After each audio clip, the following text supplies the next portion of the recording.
दोस्तों, महात्मा गौतम बुद्ध के अनुसार अपने मन को ताकतवर बनाओ। तुम्हारी जीत हर क्षेत्र में निश्चित है, क्योंकि अगर आपका मन ताकतवर हो तो आपकी परिस्थितियां आपके लिए अवसर बन जाती है। इसलिए आज के इस वीडियो में हम महात्मा गौतम बुद्ध के अनुसार मन को ताकतवर कैसे बनाएं और दूसरों की मन की बातें आसानी से कैसे पढ़ें। इस रहस्य को हम एक कहानी के तौर पर जानेंगे। तो चलिए बिना देर किए उस कहानी की शुरुआत करते हैं। एक समय की बात है, बंगाल की खाड़ी के किनारे एक छोटे से शांत गांव में भैरव नाम का एक युवा लड़का रहता था। भैरव अपने क्रोधी स्वभाव और चंचल मन के कारण गांव भर में प्रसिद्ध था। उसका मन हर समय विचारों से भरा रहता था। इस तूफान ने उसके मन को एकदम बेचैन कर दिया है। उसके जीवन से शांति मानो गायब हो गई थी और वह हमेशा अपने ही ख्यालों में खोया रहता था और तनावपूर्ण जीवन जी रहा था। उनके अशांत मन और क्रोध के कारण उनके अपने परिवार के सदस्यों और गांव वालों से भी संबंध अच्छे नहीं थे, जिससे वह और भी अधिक अकेला और अपमानित महसूस करने लगा। वह और भी अधिक मानसिक तनाव की स्थिति में चला जाता है। एक समय की बात है, भैरव अपने गांव की गलियों में घूम रहे थे। तभी उनकी मुलाकात एक महात्मा बुद्ध से हुई, जो एक पेड़ की छाया के नीचे ध्यान में बैठे थे। महात्मा बुद्ध के चेहरे से निर्मल शांति की आभा झलक रही थी। इस असीम शांति में भैरव महात्मा बुद्ध की ओर आकर्षित हुए। जब भारत महात्मा बुद्ध के करीब आया तो उसे अपने आसपास एक सकारात्मक ऊर्जा का एहसास हुआ। भैरव को एहसास हुआ कि इस असीम शांति और सकारात्मक ऊर्जा का स्रोत कहीं ना कहीं महात्मा बुद्ध के भीतर ही था। इसलिए वह वहीं बैठकर उसकी आंखें खुलने का इंतजार करने लगा। थोड़ी देर बाद जब महात्मा बुद्ध की आंख खुली तो उसने एक युवा लड़के को अपने सामने बैठा पाया, जो बहुत तनावग्रस्त और नकारात्मक भावनाओं से भरा हुआ लग रहा था। भारत ने महात्मा बुद्ध की ओर हसरत भरी निगाहों से देखा और बहुत विनम्रता से कहा, गुरु, मेरा मन बहुत अशांत है और मेरे मन के विचार मुझे खाए जा रहे हैं। मुझे एक पल के लिए भी शांति महसूस नहीं होती। क्या आप मुझे सिखा सकते हैं कि मैं अपने अशांत मन को कैसे शांत करूं? महात्मा बुद्ध ने भैरव की पीड़ा को समझते हुए करुण दृष्टि से देखा और कहा, मेरे प्यारे बच्चे, मैं तुम्हें एक कहानी सुनाना चाहता हूं। इस कहानी में मानसिक शांति और खुशी के रहस्य छिपे हैं। क्या आप कहानी सुनना चाहेंगे? भैरव ने हां में सिर हिलाया और पूरी एकाग्रता से कहानी सुनने को तैयार हो गए। उसके अंदर जिज्ञासा चरम पर थी। बहुत समय पहले की बात है, एक नगर में शक्ति नाम का एक आदमी रहता था। शक्ति बेहद महत्वाकांक्षी व्यक्ति थे और उन्हें हर काम में लोगों से डेट की जरूरत पड़ती थी। यदि उसे किसी से असफलता और बुराई सुनने को मिलती है तो वह गहरी चिंता और तनाव में चला जाता है। उनका मानना था कि सफलता और भौतिक शक्तियां खुशी देंगी, लेकिन वह जितना सफलता और प्रशंसा के पीछे भागता था, उतना ही मानसिक तनाव में डूबता जाता था। लेकिन अचानक शक्ति का सामना उस समय के मशहूर महात्मा बुद्ध से हो गया, जिसका नाम महाकौशल था। महाकौशल अपने शिष्यों को ध्यान की शिक्षा देते थे और वह स्वयं एक बहुत ही ध्यान मग्न और प्रबुद्ध व्यक्ति थे। महाकौशल की अद्भुत एकाग्रता से प्रभावित होकर शक्ति ने उनसे अपने भटकते मन को शांत करने का उपाय जानना चाहा। शक्ति ने कहा कि महंत हमेशा सफलता के पीछे भागते हैं और लगातार अधिक हासिल करने की कोशिश करते हैं, फिर भी मुझे कोई क्षणिक संतुष्टि या आत्मसंतुष्टि नहीं मिलती। इस निरंतर बेचैनी के बीच मैं शांति कैसे पा सकता हूं? महात्मा बुद्ध ने करुण दृष्टि से उसकी ओर देखा और उत्तर दिया, आपका मन एक अशांत नदी की तरह है, जो हमेशा बहती और बहती रहती है। इसलिए इस अशांत मन को शांत करने के लिए आपको अपने विचारों को बिना किसी रुकावट के जाने देने की कला सीखनी होगी। शक्ति को आश्चर्य हुआ और उसने पूछा कि मैं अपने विचारों को कैसे जाने दूं? आखिर मैं भी तो अपनी इच्छाओं और महत्वाकांक्षाओं से बंधा हुआ हूं। यह सुनकर महात्मा बुद्ध मुस्कुरा दिए और कल्पना करें कि आपके हाथ में पानी का एक गिलास है। अब आप इसे जितनी देर तक पकड़ कर रखेंगे, यह उतना ही भारी होता जाएगा, और अगर आप इसे काफी देर तक पकड़े रहेंगे तो आपके हाथ में दर्द होने लगेगा। लेकिन अगर आप उस पकड़ को ढीला कर दें और छोड़ दें तो आपका बोझ खत्म हो जाएगा। भैरव ने कथा और उसका संदेश ध्यानपूर्वक सुना। वह समझ गया कि अपने विचारों और इच्छाओं से चिपके रहने से उसका बोझ बढ़ जाता है और अंदर ही अंदर अशांति पैदा कर देता है। अब भैरव को कथा का अंत सुनने की उत्सुकता से प्रतीक्षा थी। महात्मा बुद्ध ने कहानी जारी रखते हुए कहा कि शक्ति ने महात्मा बुद्ध के शब्दों के बाद विचारों को छोड़ने का अभ्यास करना शुरू कर दिया। वह बिना किसी पूर्व निर्णय के अपने विचारों और भावनाओं को आते और जाते देखता है। अब उसने विचारों को पकड़ना बंद कर दिया था। विचार उठते थे और अपने आप चले जाते थे। धीरे धीरे उसे यह एहसास होने लगा कि उसकी इच्छा और भावना ही सभी दुखों का कारण है। जैसे जैसे शक्ति ध्यान में गहरे उतरते गए, उन्होंने पाया कि वर्तमान में जीना ही आंतरिक शांति का एकमात्र स्रोत है। वह खुद को वर्तमान में स्थापित करके अपने मन की निरंतर बकवास से छुटकारा पा सकता है। धीरे धीरे शक्ति का मन एक शांत झील की तरह हो गया, जो बाहरी दुनिया को अपने अंदर प्रतिबिंबित करती है। उन्होंने जीवन की सादगी में संतोष को अधिक महत्व दिया और भौतिक संपत्ति के प्रति अपना लगाव छोड़ दिया। जैसे ही ऐसे बदलाव की खबर लोगों के बीच फैली, दूर दूर से लोग मार्गदर्शन लेने आने लगे। लोगों को विचारों को मुक्त करने की कला सिखाना और उन्हें अपने भीतर शांति खोजने के लिए मार्गदर्शन करना, वह लोगों के बीच शांति और ज्ञान का प्रतीक बन गए। शक्ति और साधु की कथा समाप्त कर महाकौशल महात्मा बुद्ध कुछ देर के लिए चुप हो गए, ताकि इस कहानी का अर्थ भैरव के मन में अच्छी तरह बैठ जाए। भारत ने महात्मा बुद्ध की ओर देखा तो उनकी आंखों में अब एक नई समझ दिखाई दे रही थी। भैरव ने धीरे से कहा कि मुझे इस कहानी में ज्ञान दिखता है, लेकिन मैं इसे अपने जीवन में कैसे लागू करूं? मैं अपने अशांत मन को कैसे शांत कर सकता हूं? भैरव के इस सवाल पर महात्मा बुद्ध मुस्कुराते हैं और फिर कहा कि अशांत मन को शांत करने का अभ्यास आत्म जागरूकता से शुरू होता है। अपने भीतर उठने वाले विचारों का निरीक्षण करने के लिए प्रतिदिन कुछ समय निकालें। उन भावनाओं पर ध्यान दें जो आपके मन में आती हैं और देखें कि वे कैसे आती हैं और आकाश में गुजरते बादलों की तरह फिर कैसे चली जाती है। भैरव ने आंखें बंद कर लीं और महात्मा बुद्ध के कहे अनुसार अपने विचारों का अवलोकन करने लगे। जैसे ही उसने अपने भीतर उठने वाले विचारों पर ध्यान देना शुरू किया, उसे एहसास हुआ कि इसलिए उसे चिंता और इच्छाओं की एक निरंतर धारा अपने अंदर बहती हुई महसूस हुई। सिर्फ एक एहसास ने ही नहीं, उसे एक अद्भुत शांति का एहसास कराया। उन्हें यह भी एहसास हुआ कि यह सभी विचारों और भावनाओं से अलग है। महात्मा बुद्ध ने आगे कहा कि जैसे शक्ति ने खुद को सभी मोह माया से अलग कर लिया था, अपने मन को अशांतकारी विचारों और भावनाओं से मुक्त करने का अभ्यास विकसित करें। बिना किसी पूर्वाग्रह के विचार को वैसे ही स्वीकार करें जैसे वह आता है, और फिर धीरे धीरे उन्हें जाने दें और अपना ध्यान वर्तमान क्षण पर केंद्रित करें। लेकिन भैरव ने टोकते हुए कहा कि क्या होगा अगर विचार और भावनाएं इतनी मजबूत हों कि वे बनी ही रहें और दिमाग से निकलने से इनकार कर दें? महात्मा बुद्ध ने भैरव की बात पर सहमति जताते हुए सिर हिलाया और कहा, ऐसे कई मौके आएंगे जब आपके मन में सवालों का बवंडर चल रहा होगा, जब आपका दिमाग आपकी बात ही नहीं सुनेगा। तो ऐसे में आपको अपनी सांसों की ताकत पर विश्वास करना होगा। एक बार फिर भिक्षु ने भैरव से कहा, अपनी आंखें बंद करो और अपनी सांसों पर ध्यान केंद्रित करने के लिए अपने पेट को ऊपर उठता हुआ और मथता हुआ महसूस करो। महात्मा बुद्ध ने बताया कि जब भी आपका मन अशांत हो तो तुरंत अपनी सांसों पर लौट आए। सांस की वाद्य गति आपको तुरंत वर्तमान के चरणों में वापस खींच लेगी और आपको शांति का अनुभव अवश्य होगा। एक महात्मा बुद्ध के निर्देशानुसार आने और जाने वाली सांसों पर ध्यान केंद्रित करने का प्रयास किया। इस छोटे से व्यायाम से उन्हें मानसिक शांति का अनुभव हुआ। उसे याद आया कि उसकी सांसें हमेशा उसके साथ थीं, जो उसे वर्तमान क्षण की याद दिलाती थी, आराम और शांति लाती है। भैरव के इस विकास को देखकर महात्मा बुद्ध मंद मंद मुस्कुराए और बोले, बेचैन मन को शांत करना एक ऐसी साधना है जिसके लिए बहुत प्रयास और दृढ़ इच्छा शक्ति की आवश्यकता होती है। क्योंकि लगातार व्यायाम से मांसपेशियां मजबूत होती हैं, उसी तरह नियमित अभ्यास से मन भी शांत होता है।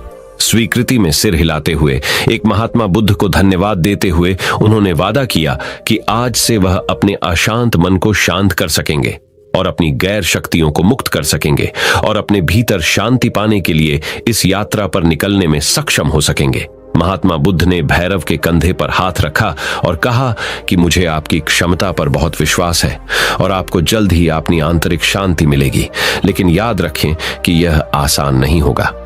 लेकिन अगर आप दृढ़ इच्छा शक्ति और खुले दिल से प्रयास करेंगे तो आप निश्चित रूप से वह मुक्काम पा लेंगे जो आपके अंदर है। उस दिन से भैरव अपने अशांत मन को शांत करने का प्रयास करने लगे और हर दिन ध्यान करने के लिए एक अलग समय निर्धारित करें। उसने अपने मन में उठने वाले विचारों को बिना किसी रोक टोक के जाने दिया और अपनी सांसों के जरिए खुद को वर्तमान में बनाए रखने की कोशिश की। समय के साथ अभ्यास करते हुए भैरव को अपने अंदर शांति का अनुभव हुआ। जैसे जैसे समय बीतता गया, भैरव को ज्ञान और शांति का स्रोत कहा जाने लगा। ग्रामीण अपने अशांत मन को शांत करने के लिए भैरव के पास आते हैं। महात्मा बुद्धौके के शिक्षक आत्म जागरूकता की शक्ति को साझा करते हैं और दूसरों को महात्मा बुद्धों के विचार पढ़ाने में मदद करते हैं और आंतरिक शांति पाने की शिक्षाओं को साझा करते हैं। इसके साथ ही उन्होंने अपनी सांसों पर ध्यान देने और अपने विचारों को मुक्त करने की कला भी सिखाई। ऐसे निवासियों का विकास हुआ और उन्हें मन की अमूल्य शांति मिली। महात्मा बुद्ध की शिक्षाओं और भैरव द्वारा संचालित अभ्यास के माध्यम से विचारों को त्यागने और वर्तमान में जीने की कला दूर दूर तक फैल गई है। उन्होंने कई लोगों की जिंदगी बदल दी और जैसे जैसे समय बीतता गया, उनकी जिंदगी और भी बदलती गई। भैरव का शांत प्रभाव उसके गांव की सीमाओं से परे तक फैला हुआ है। आसपास के गांवों और शहरों से लोग भैरव के परिवर्तन की कहानी सुनते हैं, उनसे सलाह लेने आते हैं। मन के बोझ तले दबे लोगों के लिए भारत आशा की किरण बन गया। भारत की शिक्षाएं केवल ध्यान और प्रवचन तक ही सीमित नहीं थीं, बल्कि वह रोजमर्रा के काम जागरूकता के साथ करने पर ज्यादा जोर देते थे। वह लोगों को अपनी भावनाओं के प्रति जागरूक रहने की याद दिलाते थे। इस बात पर ध्यान दें कि आप दिन भर में क्या कहते हैं और अपने आसपास होने वाली घटनाओं पर आप कैसे प्रतिक्रिया करते हैं। हर काम पूरी जागरूकता के साथ करें। जब आप खाएं तो प्रत्येक टुकड़े के स्वाद का आनंद लें। जब आप सूरज की रोशनी के सामने खड़े होते हैं तो उसकी गर्मी महसूस करते हैं। लोग क्या कहते हैं उसे ध्यान से सुनें और समझें। छोटे छोटे बदलावों से लोगों के जीवन में चमत्कारिक परिवर्तन आए। भैरव की शिक्षाओं से लोगों ने सीखा कि जीवन का आनंद वर्तमान में जीने में है। दोस्तों, मुझे आशा है कि आपने इस वीडियो से बहुत कुछ सीखा होगा। लेकिन रुकिए दोस्तों, अब हम जानते हैं कि मन को पढ़ने की रहस्यमयी विधि क्या है। कैसे किसी के भी मन को अपने अंदरूनी शक्ति से पढ़ा जा सकता है। तो चलिए दूसरे कहानी की शुरुआत करते हैं। किसी के भी मन की बातें जानने के लिए 3 तरीके होते हैं, लेकिन इन तीनों तरीकों को समझना अति आवश्यक है। यदि आप इन तीनों तरीकों को समझ लेते हैं तो आप किसी के भी मन की बातें बड़ी ही आसानी से जान सकते हैं, समझ सकते हैं। तो चलिए इसे एक बुद्ध कहानी के माध्यम से समझते हैं कि किस तरह से आप दूसरों की मन की बातें जान सकते हैं, समझ सकते हैं। बहुत समय पहले की बात है। एक छोटा सा गांव था। उस गांव में 2 भाई रहा करते थे। बड़ा भाई अंधा था, जिसके कारण वो हमेशा घर पर ही बैठा रहता था और छोटा भाई खेती किया करता था। लेकिन खेतों में अधिक जानवर आने से पूरी फसलें नष्ट हो जाती थीं, जिस कारण छोटा भाई बहुत परेशान हो चुका था। तभी उसे एक तरकीब सूझी। एक दिन उसने सोचा, खेतों में से इन जानवरों को भगाने के लिए क्यों ना मैं अपने बड़े भाई की मदद लूं। वैसे भी बड़े भैया अंधे हैं। अगर वह खेत में बैठे रहेंगे और जानवरों की आहट आने पर वह उन्हें जोर से चिल्लाकर भगा सकते हैं, जिससे हमारी फसलें बच सकती हैं। इसलिए उन्हें मैं खेत में बिठा देता हूं। ये सब सोच विचार करने के बाद उसने अपने खेत में ही एक छोटी सी झोपड़ी तैयार की और अपने अंधे भाई को उस खेत में बैठा दिया और उनसे कहा, भैया, यदि कोई जानवर की आहट आपको सुनाई दे तो आप जोर जोर से चिल्लाना। यह सुनकर वह जानवर वहां से भाग जाएंगे और हमारी फसलें नष्ट होने से बच जाएंगी। बड़ा भाई अपने छोटे भाई की बात मान लेता है और वो उस दिन से खेत में ही रहना शुरू कर देता है। जब भी किसी जानवर की आहट उसे सुनाई देती तो वो तुरंत जोर जोर से चिल्लाना शुरू कर देता, जिससे वह जानवर उसके खेतों से भाग जाते। ऐसा करते करते कई दिन बीत चुके थे। तभी एक दिन उसके खेत में ही रहना शुरू कर देता है। जब भी किसी जानवर की आहट उसे सुनाई देती तो वो तुरंत जोर जोर से चिल्लाना शुरू कर देता, जिससे वह जानवर उसके खेतों से भाग जाते।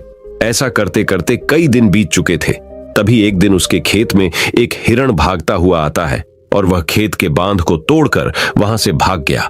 लेकिन उसी हिरण का पीछा करते हुए एक राजा भी उस खेत में आ पहुंचा। तभी राजा की नजर उस अंधे भाई पर पड़ती है। राजा उस व्यक्ति से कहता है, देखो, मैं यहाँ पर एक जानवर का पीछा करते हुए आया हूँ। क्या तुमने उस जानवर को यहाँ पर देखा है? इस पर वो व्यक्ति कहता है राजन, मैं तो अंधा हूं। मैं भला किसी जानवर को कैसे देख सकता हूं? लेकिन मैं आपको इतना जरूर बता सकता है कि जो जानवर मेरे खेतों से होकर भागा है वह आपके लायक नहीं है। आप उसके पीछे अपना समय यूं ही व्यस्त कर रहे हैं। राजा उस अंधे व्यक्ति की बात सुनकर बड़ा अचरज में पड़ गया। वो ये सोचने लगा कि आखिर यह तो अंधा है, फिर इसे कैसे पता कि जिस हिरण को मैं तलाश रहा हूं वह हिरण मेरे लायक है ही नहीं। यह अंधा व्यक्ति मुझे कैसे बता सकता है। तभी राजा उस अंधे व्यक्ति से कहता है, कहीं तुम मुझसे झूठ तो नहीं कह रहे हो। एक तरफ तुम ये कहते हो कि तुम अंधे हो और दूसरी तरफ तुम ये भी कह रहे हो कि जो जानवर यहां से भागा है वो मेरे लायक नहीं है। इस पर वो अंधा व्यक्ति कहता है, हे राजन, जिसे आप एक हिरण समझ रहे हैं, असल में वह एक हिरण नहीं है बल्कि एक हिरणी है, और वह भी गर्भवती है। और जहां तक मुझे ज्ञान है, मैंने कभी किसी राजा को किसी गर्भवती हिरणी का शिकार करते हुए नहीं सुना है, और इसी कारण मैं आपसे ये कह रहा हूं कि वो आपके लायक नहीं है। आप उसके पीछे अपना समय व्यर्थ ना करें। यह सुनकर राजा और भी अचरज में पड़ गया। वो ये सोचने लगा कि आखिर ये अंधा आदमी ये कैसे जान सकता है कि वो हिरणी है और गर्भवती है। राजा कुछ देर सोच विचार करने के बाद अपने सेनापति से कहता है, सेनापति जी, मुझे वो जानवर जिंदा चाहिए, क्योंकि मुझे यह पता करना है क्या वो हिरणी है और क्या वह गर्भवती है, क्योंकि यह अंधा आदमी बहुत विश्वास के साथ कह रहा है और मुझे इस बात की पुष्टि करनी है। यदि वह हिरणी हुई और गर्भवती हुई तो वह हमारे शिकार के लायक नहीं है, क्योंकि हम तो एक हिरण का पीछा कर रहे थे। इसलिए जाओ और पता करो कि क्या वो हिरणी है। सेनापति राजा से आज्ञा लेकर आगे की ओर बढ़ चलता है, और कुछ देर बाद जब वह वापस लौट कर आता है तो वह राजा को कहता है राजन, इस अंधे आदमी ने जो भी बातें कही हैं वो बिल्कुल सही है। वो एक हिरणी ही है और वह गर्भवती भी है। ये सुनकर राजा आश्चर्यचकित रह गया। उसे समझ नहीं आ रहा था कि आखिर अंधा आदमी कैसे पता कर सकता है कि वह जानवर एक हिरणी है और तो और वह गर्भवती है। भला एक अंधा आदमी ये कैसे देख सकता है, ये कैसे जान सकता है, आखिर इससे यह कैसे पता चला। ऐसे कई सारे प्रश्न अब राजा के मन में उमड़ने लगे। अब राजा ने यह ठान लिया था कि मुझे इस बात की गहराई तक पहुंचना ही है कि आखिर ये अंधा आदमी कैसे जानता है कि वह जानवर एक हिरणी है। ये सोचकर राजा उस अंधे आदमी के पास जाता है और उस अंधे आदमी से कहता है, देखो, मैं ये तो नहीं जानता कि तुम सचमुच अंधे हो या नहीं, लेकिन मैं तुमसे एक बात जानने आया हूं। क्या तुम मेरे प्रश्न का सही सही जवाब दोगे? इस पर अंधा व्यक्ति कहता है, हे राजन, आप जो कुछ पूछना चाहते हैं मुझसे पूछ सकते हैं। मैं आपको बिल्कुल सच सच जवाब दूंगा। इस पर राजा कहता है, देखो, एक तो तुम कहते हो कि तुम अंधे हो और दूसरी तरफ तुमने ये बता दिया कि जिस जानवर का पीछा मैं कर रहा हूं वह एक हिरणी है और तो और वह गर्भवती भी है। आखिर तुम्हें यह कैसे पता चला? तुम्हारे खेत में और भी तो जानवर आते होंगे और भी तो जानवर यहां से गुजरते होंगे, फिर तुमने ये कैसे अंदाजा लगाया? तभी वह अंधा व्यक्ति राजा से कहता है, हे राजन, आप जिस हिरनी का पीछा कर रहे थे वही हिरनी जब मेरे खेत में आई, उसकी रफ्तार और उसके भागने की आहट से मुझे यह एहसास हो चुका था कि यह एक हिरनी है। और मेरे खेत की जो बांध है वह बहुत छोटी है, उसकी ऊंचाई ज्यादा नहीं है। यदि कोई हिरण होता तो उस बांध को बड़ी आसानी से लांघ जाता, लेकिन वह हिरनी इस बांध को तोड़कर भागी है, और यदि वह इस बांध को छलांग लगाकर पार करने का प्रयास करती तो इससे उसके बच्चे को खतरा होता। और इसी बात से मैंने ये पता लगा लिया कि वह गर्भवती है। इस कारण वह मेरे खेत की बांध को तोड़ते हुए भाग गई। इस पर राजा के मन में एक और प्रश्न उठा। राजा ने कहा, किंतु तुम्हें कैसे पता चला कि वह एक हिरनी ही है? और भी तो कोई जानवर यहां पर आ सकते हैं। इस पर वह अंधा व्यक्ति कहता है, हे राजन, मैं पूरा दिन सुबह शाम यहीं पर बैठा रहता हूं और मेरी सुनने की शक्ति बहुत तेज है। मैं ये बात जानता हूं कि कौन सा जानवर मेरे खेत में आया है, और उसी के आधार पर मैं घोर जोर से चिल्लाता हूं ताकि वो मेरे खेत से भाग जाए और मेरे खेत की फसलों को नष्ट ना करे। राजा उस अंधे आदमी का यह जवाब सुनकर पूरी तरह से संतुष्ट हो चुका था। वह मन ही मन यह सोच रहा था कि आदमी भले ही अंधा हो, लेकिन यह तो बड़ा ज्ञानी मालूम पड़ता है। इस आदमी से कुछ ना कुछ तो काम निकलवाना ही चाहिए। ये विचार लिए हुए राजा वहां से वापस अपने महल की ओर लौट जाता है। राजमहल पहुंचते ही राजा उस अंधे व्यक्ति से कहता है, आप तो बड़े ज्ञानी व्यक्ति हैं, आपको किसी भी बात का पता बड़ी आसानी से चल जाता है। आज मैंने आपको यहाँ पर इसलिए बुलाया है क्योंकि मैं आपसे ये जानना चाहता हूँ कि मेरी पत्नी पतिव्रता है या नहीं। इस पर वो अंधा व्यक्ति कहता है, हे राजन, यह कैसा प्रश्न हुआ? इस पर राजा कहता है, मैंने आपसे बिल्कुल उचित प्रश्न किया है। मुझे इस प्रश्न का उत्तर दीजिए। इस पर वो अंधा व्यक्ति कहता है, हे राजन, ये सारी बातें जाने दीजिए। आपकी शादी को इतने साल बीत चुके हैं और अब आप ये बात क्यों जानना चाहते हैं? आपके मन में ऐसे प्रश्न क्यों उठ रहे हैं? इस पर राजा जिद करते हुए कहता है, देखिए, आपको मुझे इस प्रश्न का उत्तर तो देना ही होगा। यदि आप मुझे इस प्रश्न का उत्तर नहीं देंगे तो मैं आपको मृत्यु दंड दे दूंगा। राजा के मुख से यह बात सुनकर वह अंधा व्यक्ति कहता है, हे राजन, यदि आप इस प्रश्न का उत्तर चाहते हैं तो उसके लिए आपको मेरा एक काम करना होगा। राजा कहता है, बोलो, मुझे क्या काम करना होगा? इस पर व्यक्ति कहता है, इसके लिए आपकी पत्नी को मेरे साथ कमरे में अकेले छोड़ना होगा।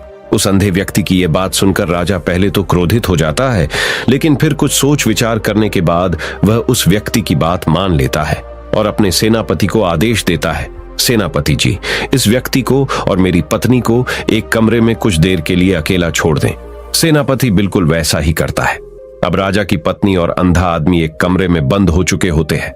तभी वो अंधा आदमी राजा की पत्नी से कहता है, मुझे आपको छूना है।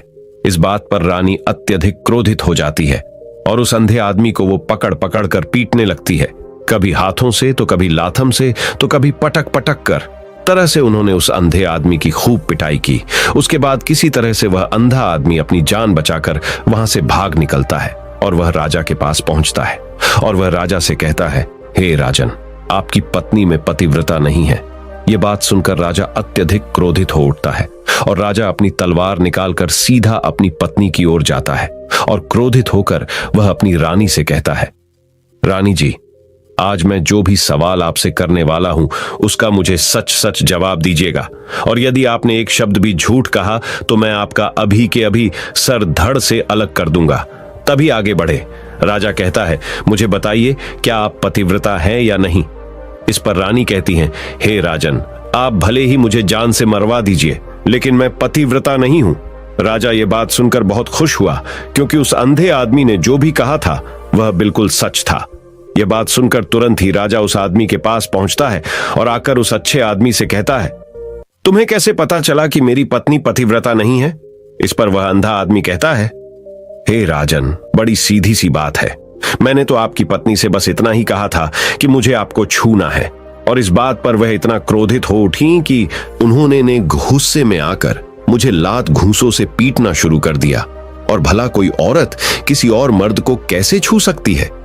लेकिन उन्होंने ना आप देखा न ताव, बस लात घूंसे मुझ पर बरसाने शुरू कर दिए।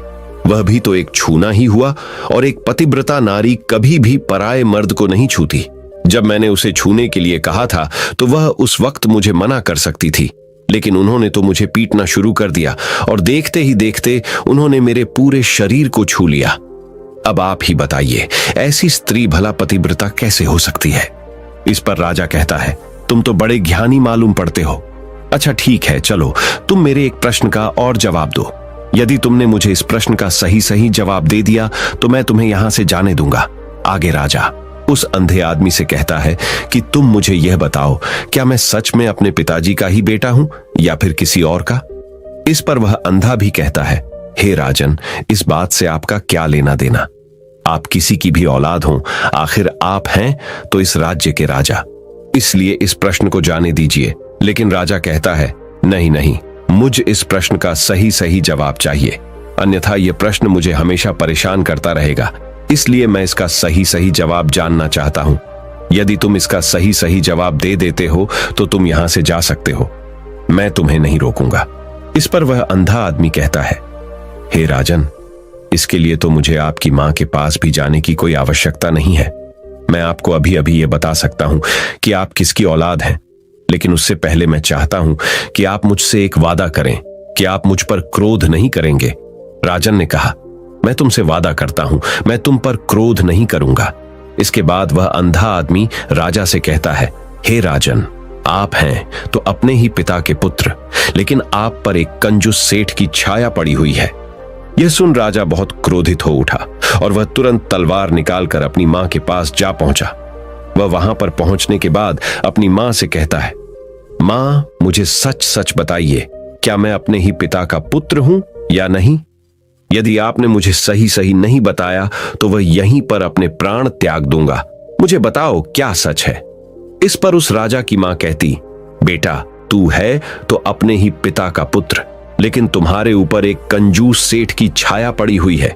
जब मैं एक बार नहाने के बाद अपना मुंह आईने में देख रही थी, तभी उस कांच के पीछे मुझे एक कंजूस सेठ नजर आता है और उसी की छाया तुम पर पड़ चुकी है। ये सुन राजा बहुत खुश हो जाता है और वह तुरंत दौड़ा दौड़ा वापस उस अंधे आदमी के पास पहुंचता है और उस अंधे आदमी से कहता है, तुम्हें यह कैसे पता चला कि मुझ पर एक कंजूस सेठ की छाया पड़ी हुई है? इस पर वह आदमी कहता है, हे राजन, आपने मुझसे कई सारे सवाल पूछे जिनका जवाब मैंने आपको सही सही दिया है। यदि कोई और राजा होता तो मुझे इसके बदले में ढेरों सारे इनाम मिल चुके होते, लेकिन अब तक आपने एक फूटी कौड़ी तक नहीं दी है। इस बात से ही मैंने अंदाजा लगा लिया था कि आप बहुत कंजूस हो। यह बात सुनकर राजा जोर जोर से हंसने लगा और कहता है कि आप जो भी मांगेंगे वह मैं आपको अवश्य दूंगा, लेकिन मुझे यह बताओ कि तुम्हें कैसे पता चल जाता है कि कौन सी बात सही है और कौन सी गलत? तुम किसी भी बात का इतना सटीक और सही जवाब कैसे दे पाते हो? इस पर वह अंधा आदमी कहता है, हे राजन, मैं तो वैसे ही अंधा हूं। यदि मेरी आंखें होती तो मैं किसी की भी मन की बातें बड़ी सरलता से जान लेता। मन की एक भाषा होती है और यह भाषा मनुष्य के शरीर के व्यवहार के रूप में देखी जा सकती है। उसकी आंखों से, उसके होठों से, उसके काम करने के तरीके से, उसकी क्रियाओं से पता किया जा सकता है कि उसके मन में क्या चल रहा है। उसके आधार पर हम किसी के भी मन की बातें जान सकते हैं। लेकिन मैं तो अंधा हूं, मैं देख नहीं सकता।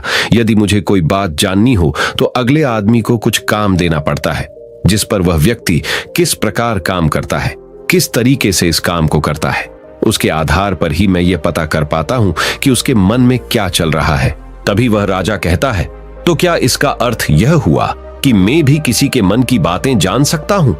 इस पर वह अंधा आदमी कहता है, हे राजन, अवश्य आप भी किसी भी व्यक्ति के मन की बात जान सकते हैं, किंतु उससे पहले आपको अपने ऊपर काम करना होगा, और वह काम है अपने मन को शांत करना, अपने मन को वर्तमान में लाना, जिसके लिए मैं आज आपको 3 तरीके बताने वाला हूं। और ये तीनों ही तरीके बड़े ही आसान और सरल है। किंतु हे राजन, उससे पहले आपको एक काम करना होगा, अपने मन को एकाग्र करना होगा। जब हम अपने मन को एकाग्र करते हैं, अपने मन को वर्तमान में लाते हैं, तो हम दूसरे के मन की बात जान सकते हैं, क्योंकि वह आदमी अभी भी अपने मन में वर्तमान में ही सोच रहा है और हमें भी मन को वर्तमान में ही लाना होगा, तभी हम उसके मन की बातें जान सकते हैं।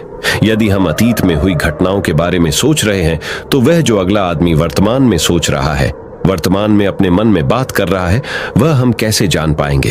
क्योंकि हम तो अतीत की घटनाओं में डूबे हुए हैं। इसलिए किसी के भी मन की बात जानने के लिए सबसे पहले हमें हमारे मन को एकाग्र करना होगा, उसे वर्तमान में लाना होगा। आगे वह व्यक्ति राजा से कहता है, हे राजन, जो 3 तरीके मैं आपको बताने वाला हूं, इन 3 तरीकों से बड़ी आसानी से किसी के भी मन की बातें जान सकते हैं। उसके बाद वह अंधा आदमी राजा से कहता है, हे राजन, जो सबसे पहला तरीका है वह है आंखों पर ध्यान देना। किसी व्यक्ति से बात करते वक्त उसकी आंखों में देखना, उसकी आंखों पर ध्यान देना, जो सबसे ज्यादा जरूरी है, क्योंकि आंखें बोलती नहीं पर बहुत कुछ कह जाती है। यदि हम किसी व्यक्ति की आंखों के इशारों को समझना सीख जाए, हम यह जान पाएंगे कि व्यक्ति के दिमाग में क्या चल रहा है, वो क्या सोच रहा है और अभी वह क्या करने वाला। मेरे पास आंखें नहीं, लेकिन मैंने अपने गुरु से यह विद्या सीखी है, क्योंकि बहुत सालों पहले मेरे पास आंखें थीं और मैं उस वक्त लोगों के मन की बातें केवल उनकी आंखों से ही जान लेता था। इसलिए यदि आप भी दूसरों की मन की बातें जानना चाहते हैं, तो आपको भी उनकी आंखों पर गौर करना चाहिए, जैसे कि उनका आकार कैसा है, वह कहां और किधर देख रहे हैं। यदि उसकी आंखें यहां वहां घूम रही है, जब आप उससे बातें कर रहे हैं, तो वहां वह इधर उधर मोड़ रहा है, कभी ऊपर तो कभी नीचे या कभी आसपास, या फिर उसकी आंखें खुश नजर आ रही हैं या फिर आंखें निराश नजर आ रही है, जैसे कि चोर होता है। उसकी आंखों में जब हम देखते हैं तो हमें यह पता चलता है कि अगले आदमी ने कोई गलती की है। ठीक उसी प्रकार जब हम किसी चालाक व्यक्ति की आंखों में देखते हैं, तो आपको पता चलेगा कि उसकी आंखों में एक भाषा होती है, एक बहुत ही सीधा और आसान तरीका होता है। यदि आपको यह पता लगाना है कि सामने वाला व्यक्ति आपसे झूठ कह रहा है या फिर सही, तो आपको उसकी आंखों पर ध्यान देना अति आवश्यक है। यदि आपसे बात करते वक्त वह व्यक्ति अपनी आंखें यहां वहां घुमा रहा है, ऊपर नीचे इधर उधर दाएं, बाएं, हर जगह देख रहा है।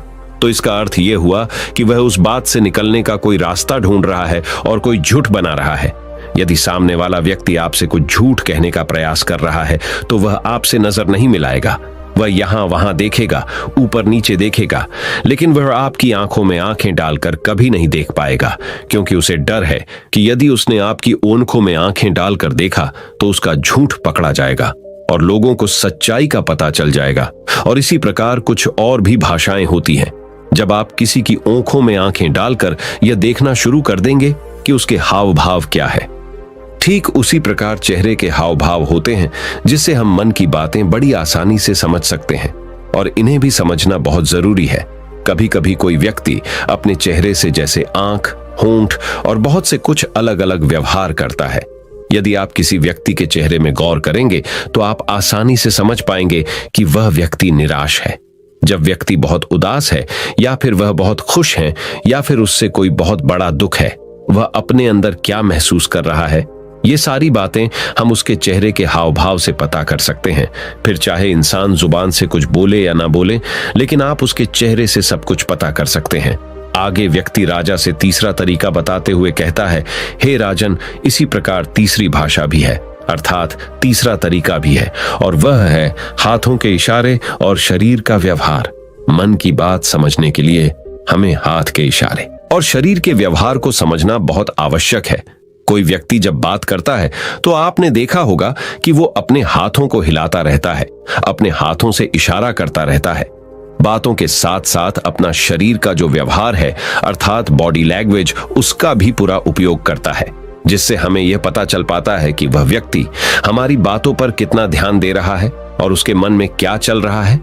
शरीर के व्यवहार को देखने के लिए उसके हाथ मटकाने, शरीर मटकाने और चेहरे पर बार बार हाथ लाल, हाथों का एक दूसरे से मसलना, ऐसी बहुत सी क्रियाएं होती हैं। उस पर हमें ध्यान देना अति आवश्यक है।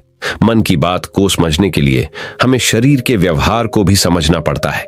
यदि हम इन तीन तरीकों को सही तरीके से ध्यान देकर इन तीन तरीकों को अच्छे से समझ लेते हैं तो हम बहुत जल्दी किसी भी व्यक्ति के मन की बातें बड़ी सरलता और सहजता से जान सकते हैं। इसलिए यदि आपको किसी के मन की बातें जानी है तो आपको उसकी आंखों पर, उसके चेहरे पर, उसके शरीर के हाव भाव को और उसके हाथों को ध्यानपूर्वक देखना और समझना होगा, जिससे आप यह समझ पाएंगे ये आखिरकार उसके मन में क्या चल रहा है और वह क्या सोच रहा है। लेकिन उनसे पहले आपको अपने मन को एकाग्र करना होगा, शांत करना होगा और अपने मन को वर्तमान में लाना होगा। तभी आप उस व्यक्ति की इन सभी क्रियाओं पर ध्यान दे पाएंगे, उन्हें समझ पाएंगे। अन्यथा आप यदि अतीत की घटनाओं में व्यस्त हैं, भविष्य की योजनाओं में व्यस्त हैं, तो आप उस व्यक्ति के हाव भाव पर कभी ध्यान ही नहीं लगा पाएंगे और ना ही आप कभी यह समझ पाएंगे कि आखिर उस व्यक्ति के मन में क्या चल रहा है, वह क्या सोच रहा है। आपने देखा होगा कि ऐसे कई बड़े संत महात्मा हैं जो बड़ी ही शांति से आपको देखते हैं और आपको देखकर ही ये बता देते हैं कि आपके मन में क्या चल रहा है, आप उनसे क्या जानने आए हैं। और इसका सबसे बड़ा प्रमुख कारण यही है कि वह आपको पढ़ सकते हैं, आपको समझ सकते हैं, आपकी मन की बातें जान सकते हैं, क्योंकि उनका मन एकाग्र है, शांत है और यही कारण है कि वह आपके मन की बातें बड़ी सरलता से समझ जाते हैं। तो दोस्तों, उम्मीद करता हूं इन दो कहानियों से एक अच्छी सीख मिली होगी। ये कहानी आपको कैसी लगी हमें कमेंट बॉक्स में कमेंट करके जरूर बताएं और इस कहानी को अपने दोस्तों के साथ जरूर शेयर करें ताकि उन्हें भी इस कहानी से कुछ सीखने को मिल सके। और हमारे चैनल को सब्सक्राइब करना ना भूले। धन्यवाद। नमो बुद्धाय।